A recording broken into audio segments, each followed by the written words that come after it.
और चलिए रुक कर लेते हैं। इस बीच एक और बड़ी खबर सामने आ रही है चाकसू से, जहां पर किसान और व्यापारी आमने सामने हो गए हैं। माल डालने की बात को लेकर यहां पर विवाद हुआ है।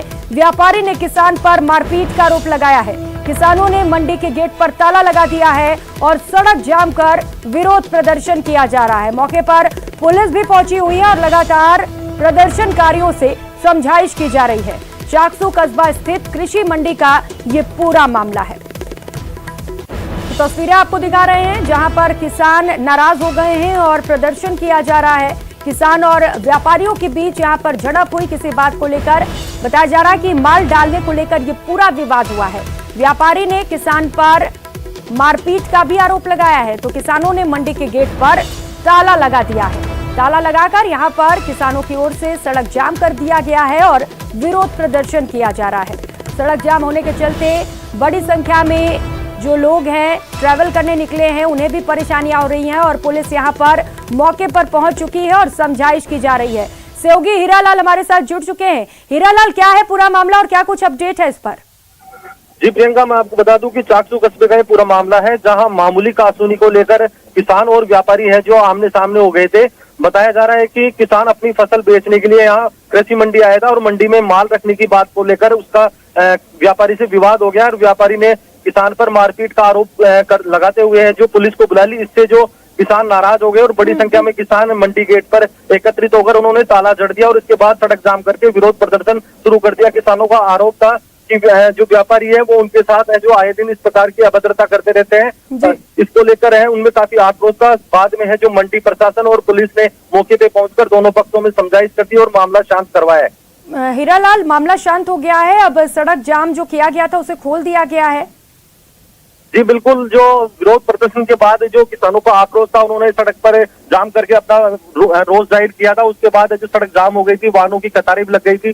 जो सूचना पर पुलिस और मंडी प्रशासन मौके पे पहुंचा और दोनों पक्षों को समझाइश करके मामला शांत करवा दिया। इसके बाद जो जाम खुलवा दिया गया और यातायात सुचारू करवा दिया गया। फिलहाल मामला बिल्कुल शांत है। हीरालाल, क्या दोनों पक्षों की ओर से कोई कंप्लेंट्स भी दिए गए हैं पुलिस को? आगे कोई कार्रवाई की जाएगी इस पर या अब इस मामले को रफा दफा कर दिया गया है पुलिस की ओर से?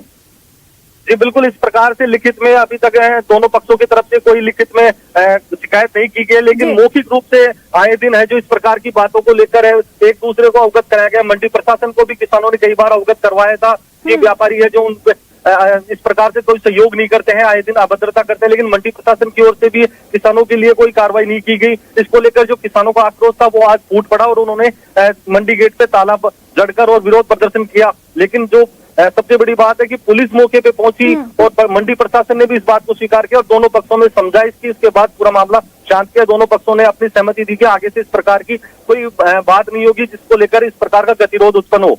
ठीक है हीरालाल, अच्छी बात है कि मामले में समझाइश कर ली गई है, लेकिन व्यापारियों ने भी किसानों पर मारपीट के आरोप लगाए हैं।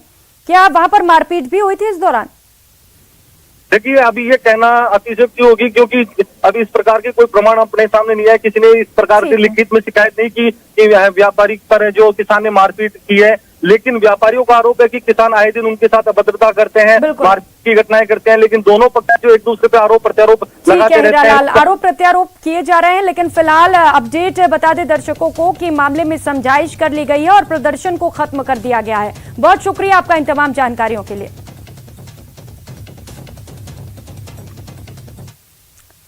और खबर भीलवाड़ा से है, जहां पर स्टैंप पेपर पर लड़कियों की नीलामी की जा रही है। बाल आयोग अध्यक्ष संगीता बेनीवाल ने इस पूरे मामले पर संज्ञान लिया है। कलेक्टर और एसपी को कार्रवाई करने के भी निर्देश दिए गए हैं। जल्द से जल्द इस पूरे मामले पर कार्रवाई करने को कहा गया है। अपराधियों को सजा दी जाए, बेनीवाल ने ये भी निर्देश दिए हैं। तो आपको बता दें, बच्चियों को सरकारी योजनाओं से लाभान्वित भी कराया जाएगा। भीलवाड़ा में जिस तरह से मामला सामने निकल कर आया कि बच्चियों को इंजेक्शन लेकर जवान बनाने की बात सामने आई और साथ ही साथ बच्चियों के बेचने की बात है, जो बहुत ही दुर्भाग्यपूर्ण है। बाल आयोग को जैसे ही पूरे मामले की जानकारी प्राप्त हुई, तुरंत प्रभाव से पूरे मामले का प्रसंज्ञान लेते हुए वहां की जिला कलेक्टर महोदय और एसपी महोदय को चिट्ठी पत्री के माध्यम से पूरे मामले का प्रसंज्ञान लिया और 3 दिवस का समय देते हुए पूरे मामले की जानकारी चाहिए। और खबरों में आगे बढ़ेंगे। दिवाली के बाद राज्य सरकार ने बड़ा प्रशासनिक फेरबदल किया है। राज्य सरकार ने आज 30 आईएएस अधिकारियों के तबादले किए हैं। इसके अलावा 6 आईएएस अधिकारियों को अतिरिक्त कार्यभार भी सौंपा गया है। इस लिस्ट में 3 जिलों के कलेक्टर भी बदल दिए गए हैं।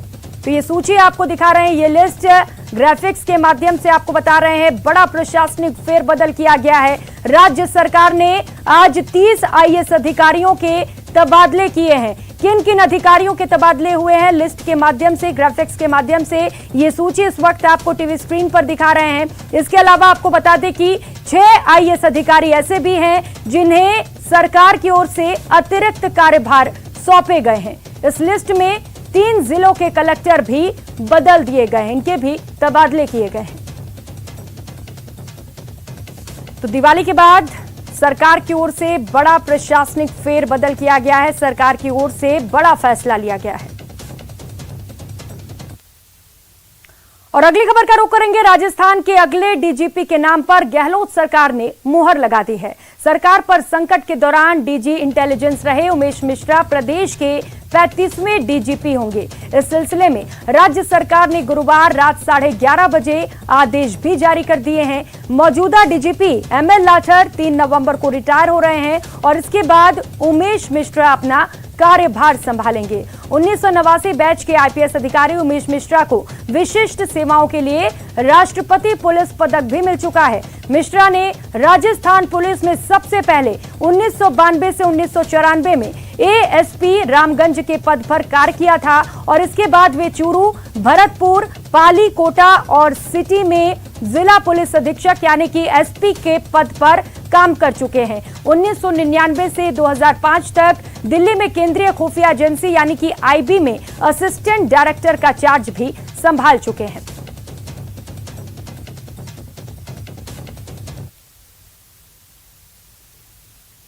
राजस्थान पुलिस के नए महानिदेशक उमेश मिश्रा जी हमारे साथ मौजूद हैं, उनसे बात करेंगे। सर, बहुत बहुत शुभकामनाएं आपको नए डीजीपी बनने पर। सर, किस तरह से इस जिम्मेदारी को देखते हैं आप? मैं तो यही कहूंगा कि राज्य सरकार ने अपना विश्वास व्यक्त किया है इस पद पे मुझे नियुक्त करके, और ये बहुत ही गौरवपूर्ण पद है। और अभी तो विशेष बातें अपन ज्वाइन करने के बाद ही कर पाएंगे, लेकिन आज के दिन की शुरुआत मैंने दर्शन से किया, गोविंद देव जी के दर्शन से, और अपन डिटेल बात करेंगे 3 तारीख को। सर, बहुत अहम पद होता है डीजीपी का, और आज इसके ऊपर आपको राजस्थान सरकार ने विश्वास जताया, आपके ऊपर मोहर भी लगा दी है, और बहुत लोगों को उम्मीदें भी हैं आपसे, काफी कुछ, खास तौर पर कार्मिकों को। वो उम्मीद किस तरह से पूरी करेंगे सर? अपन सारी बातें ये 3 तारीख को करेंगे। अभी ज्वाइन करने दो, फिर शेष बातें होंगी। ठीक है। तो ये है डीजीपी उमेश मिश्रा जी, जिनका कहना है कि कुछ दिनों के बाद वे पदभार ग्रहण करेंगे और विस्तार से बातचीत करेंगे। विष्णु शर्मा, जयपुर। और जयपुर से खबर आपको बता दें, बीती रात ऑनर के गफलत में तो जश्न के दौरान की तस्वीरें आपको दिखा रहे हैं। नए डीजीपी उमेश मिश्रा बनने वाले हैं और जैसे ही इस नाम पर मुहर लगी, सरकार की ओर से खुशी भी देखने को मिली। अभी हमारे सहयोगी ने बात भी की होने वाले नए डीजीपी से, जहां पर उन्होंने कहा है कि पूरी ईमानदारी से इस कार्य को पूरा करेंगे।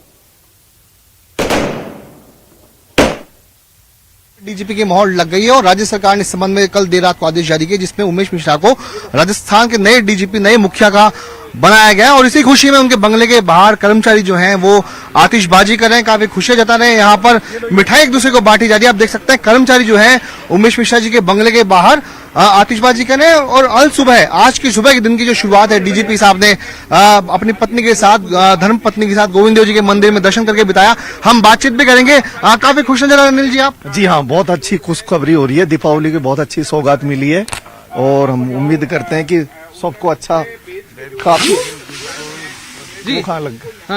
काफी खुशियां मिल रही है। काफी इस तरीके जयपुर में पहली बार ऐसा धमाका। दीपावली की शुभकामनाएं।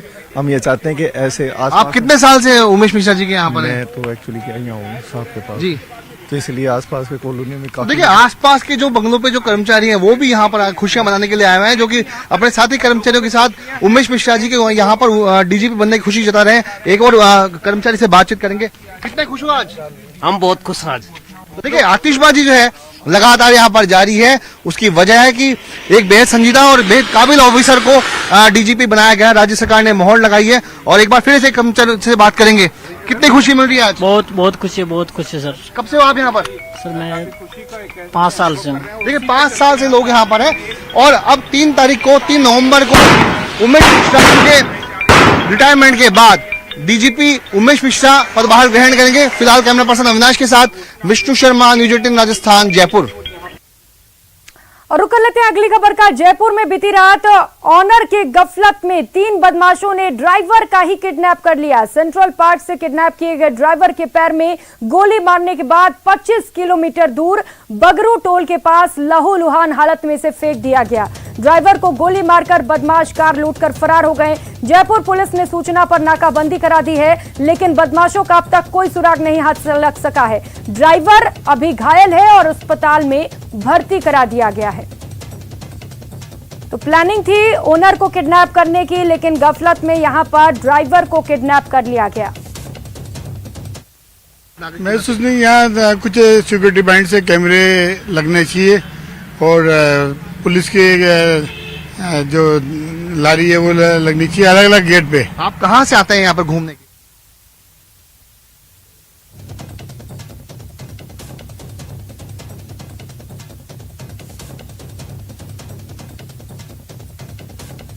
तो फिलहाल ड्राइवर की स्थिति नाजुक बनी हुई है। ड्राइवर के पैर पर गोली मारकर 25 किलोमीटर दूर कार लूटकर ड्राइवर को फेंक दिया गया है। फिलहाल ड्राइवर को अस्पताल में भर्ती करा दिया गया है और अब पुलिस लगातार बदमाशों की तलाश में है।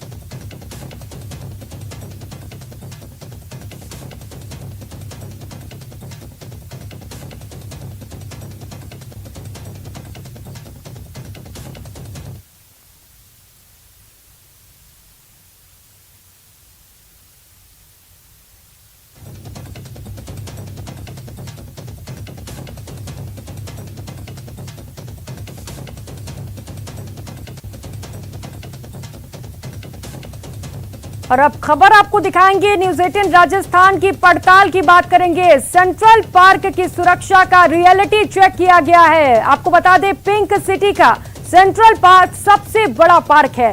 शहर के बीचों बीच ये सेंट्रल पार्क बनाया गया है। सचिवालय और विधानसभा के पास ये सेंट्रल पार्क स्थित है। तो न्यूज 18 राजस्थान ने सेंट्रल पार्क का जायजा लिया है। राजधानी जयपुर के सेंट्रल पार्क में कल देर रात को बदमाशों ने एक कार ड्राइवर का अपहरण किया और उसे गोली मारकर बगरू में फेंककर फरार हो गए। सुरक्षा का रियलिटी चेक यदि हम आपको दिखाएंगे तो आपको दिखाएंगे यहाँ पर ये गेट नंबर 3 है, जहाँ पर इस वारदात को मेन सड़क पर भरे बाजार में बेखौफ बदमाशों ने वारदात को अंजाम दिया था। और सुरक्षा की यदि बात की जाए तो आप देख सकते हैं सैकड़ों लोग जो है यहाँ पर, यानी VIP जो खास से लेकर आम लोग हैं यहाँ पर मॉर्निंग वॉक, इवनिंग वॉक करने के लिए आते हैं। कल ही इसी तरह से शास्त्रीनगर के रहने वाले कारोबारी नवीन सिंगल भी यहाँ पर आए थे, जिनके ड्राइवर को यहाँ पर अपहरण किया गया। और इस घटना के बाद लोगों का क्या रिएक्शन है उनसे भी हम बातचीत करेंगे।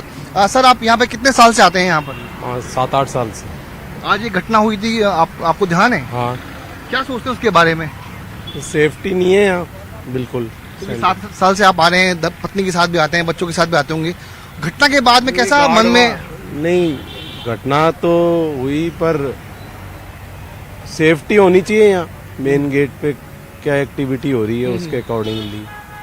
घटना के बाद में कितना बदलाव लगता है आपको, यानी जब आप लगातार यहाँ पे आ रहे होंगे अब कैसा महसूस हो रहा होगा? पहले मैं रात को भी आता था इवनिंग टाइम पे, पर अब ऐसा लगता है कि भाई रात को तो एटलीस्ट अवॉइड ही करना चाहिए। तो देखिए ये वो लोग हैं जो कई वर्षों से यहाँ पर वॉक करने के लिए आते हैं, लेकिन उनका कहना है कि अब जो है शायद रात का जो है उनको वॉक छोड़ना पड़ेगा। एक धर्मपत्नी भी उनके साथ में, मैडम भी साथ है, उनसे भी बातचीत करेंगे, जानेंगे। मैडम एक घटना यहाँ पर हुई थी, किडनैपिंग और फायरिंग की घटना, उसको लेके आप क्या सोचते हैं? आप थोड़ा सा ये चीज तो मेरे को पहले से भी लगती थी, क्योंकि ना मतलब आफ्टर 9:30 आप यहाँ अकेले मूव नहीं कर सकते हो। रात की बात है? रात नहीं, मैं तो दिन की भी कह रही हूँ, रात की तो है ही। तो मतलब असामाजिक तत्व यहाँ पे घूमते हैं, ऐसा शक होता है? हाँ, ऐसा पहले मैंने कभी देखा था कि 10 o'clock इन द मॉर्निंग की बता रही, तो इवनिंग का तो आप खुद सोच सकते हैं।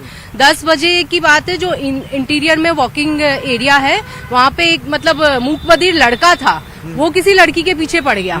और ये घटना पूरी मैं देख रही थी और वो इतना दौड़ी लड़की, और एटलास्ट उस लड़के को हमने काफी थोड़ा सा मतलब बोला करा और उसको भगाया कि आज के बाद यहाँ नहीं आना। यहाँ तो मतलब ऑड टाइमिंग में तो ऐसा ही हाल है। अब एक शख्स बता रहे थे, उनका कहना था कि कुछ दिनों पहले एक महिला के भी टॉप्स यहाँ पर छीने गए थे यहाँ पर। ऐसे कोई घटना पहले भी देखी है? नहीं, ऐसा मैं पेपर में पढ़ती हूँ, जैसे किसी लड़की को छेड़ दिया, कुछ ऐसा कुछ एक छुटपुट होता रहता है कुछ। ये जो घटना कल हुई है यहाँ पर, फायरिंग हुई, किडनैप हुआ, उसके बाद में क्या आपके मन में आता है यहाँ पे सुरक्षा को लेकर के, या आप चूंकि लगातार यहाँ पे वॉक करने के लिए आती है? नहीं, थोड़ा सेफ्टी का तो पॉइंट पहले भी मेरे मन में था और अब और ज्यादा हो गया कि अपन को इवनिंग में भी केयरफुल रहना और मॉर्निंग में भी। तो देखिए ये वो लोग। इस बुलेटिन में फिलहाल इतना ही। न्यूज 18 राजस्थान पर खबरों का सिलसिला जारी है। आप देखते रहिए न्यूज 18। नमस्कार।